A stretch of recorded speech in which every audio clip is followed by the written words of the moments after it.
Assalamu alaikum wa rahmatullahi wa barakatuh. This is understanding of Surat Attakathur, Surah number 102, and has total of 8 verses in Al-Quran Al-Kareem. May Allah subhanahu wa ta'ala guide us to the best. أعوذ بالله من الشيطان الرجيم. بسم الله الرحمن الرحيم. ألهاكم التكاثر. First, I'll start with the word Attakathur. In Arabic, it is a noun. You know it's a noun in Arabic because start with that alif and lam in the beginning. Of course, reading right to left. And Attakathur has a relation to the word kathir in Arabic. And kathir means lots.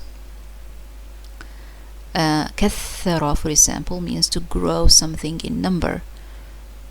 Takathur as well is a reference to reproduction of animal and plants in Arabic. So takathur means growing, multiplication of things, increase of things.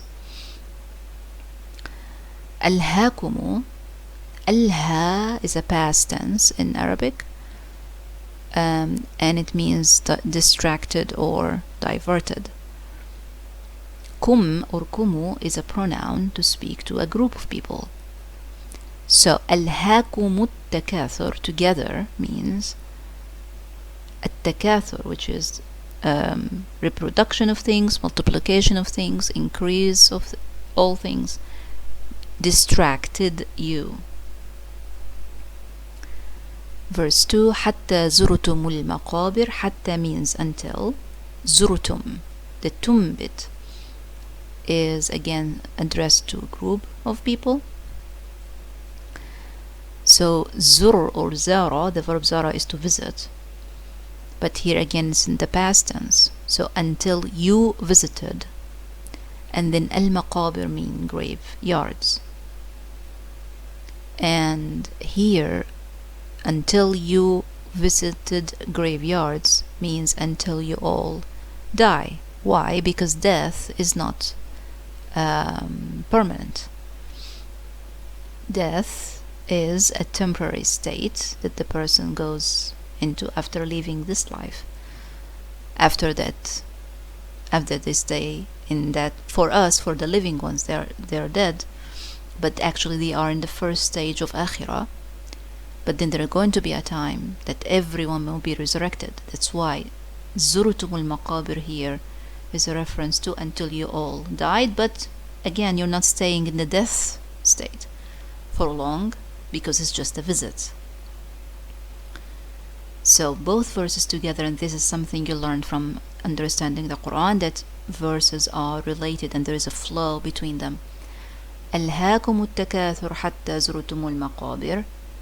Takathur distracted you until you all died or visited the graveyards, which means until you reach that state of death. That is not going to be even the end of it. There is something else coming after. That's why it's only visit.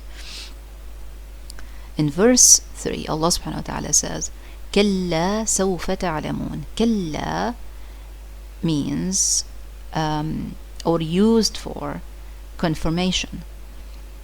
It sounds like la in English, la in Arabic. La means no, but kalla means confirming. Sawfa for the far future. This word is used for far future. Ta'lamun, you all. No, again, all is not there, but ta'lamun is a present verb that addressed to a group of people. So total of verse 3, for sure, you're going or coming to know. Thumma means then or after a period of time. Kalla sawfa ta'lamun. Then, after a period of time, which is thumma. And then for sure, sawfa, you will come or you're going to, and then ta'lamun, no. The indication of that thumma, although the verses look almost identical, is that we're going to know 2 times. First time when the person dies, they know this is the first stage of akhirah. And then after some time, after they stay in that state for a while, and then day of judgment comes, then they know again, or all of us know again.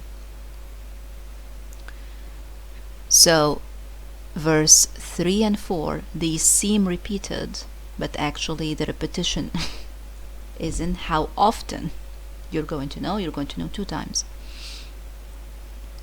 كلا لو تعلمون علم اليقين. كلا again means for sure. لو means if. تعلمون, you all know. علم اليقين. علم means knowledge. اليقين is another noun. You see, start with al again. And اليقين means something has no doubt, something so certain that no doubt in it.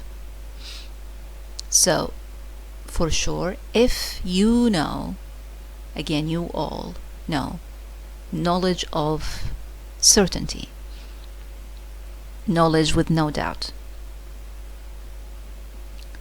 So, what does that mean? It means there is a if, so we have to carry on to see what is it that's going to happen after we know the knowledge of certainty. لترون الجحيم. الجحيم is a noun as well. Let's start with the L, and it's a reference to hellfire. لترون, which is the first word in that verse, start with the la, and it ends with the nun al-shudda, and that indicates in Arabic confirmation or reassurance. Indeed, for sure. The verb itself, tarawna, means to see, and verb tarawna, just like the verb see in English, can mean to see as to see it with your own eyes, and can mean see like you know. For example, when someone says, do you see what I mean? They're not actually asking if you visually see what they mean, but if you know what they mean. So لترون, literally, for sure you will see / know الجحيم. Okay, so put them both together. For sure, if you know the knowledge of certainty, you will see الجحيم. How do you see الجحيم? Through that knowledge. Are you going to see it with your own eyes? Carry on to the next verse. ثم, then, after some time, لترونها. So لترون, this bit is identical to لترون in verse 6.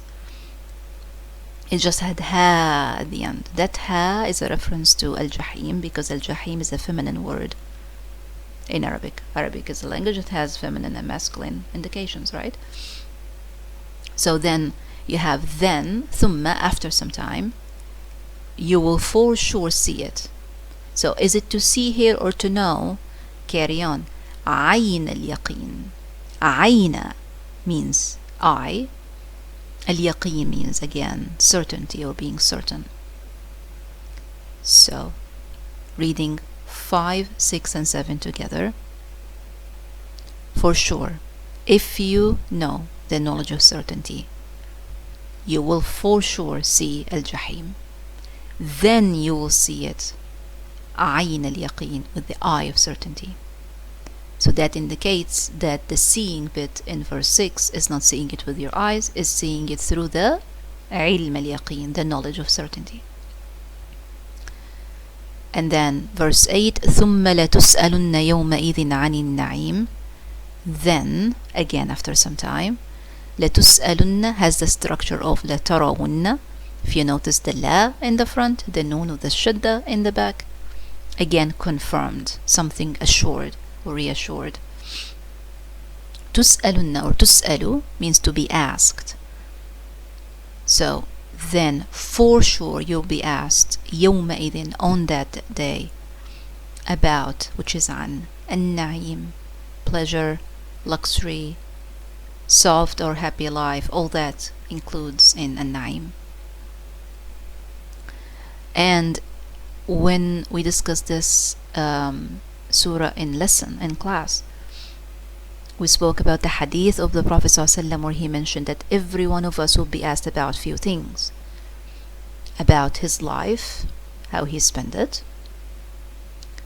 In one narrations of the hadith he said about his youth, how he wasted it or lived it. About his wealth, malihi, from where he earned it and in what ways he spent it. وعن علمه, and about the knowledge he earned or she earned. What did they do with it? Of course, when I say he, because the generic form in Arabic, when we talk about singular, is in the masculine form, but that includes everyone. So he or she. So these things we're going to be asked, and in another narration of the hadith as well, we're going to be asked about our body, how did we used it. وعن جسمه فيما أبلاه. So you see the hadith, this hadith in particular connects to the verse in the knowledge bit, about his knowledge, what did he do with it, and in the na'im, especially if na'im relates to takathur at the beginning of the surah. So inshallah you find this clear. جزاكم الله خيرا. السلام عليكم ورحمة الله وبركاته.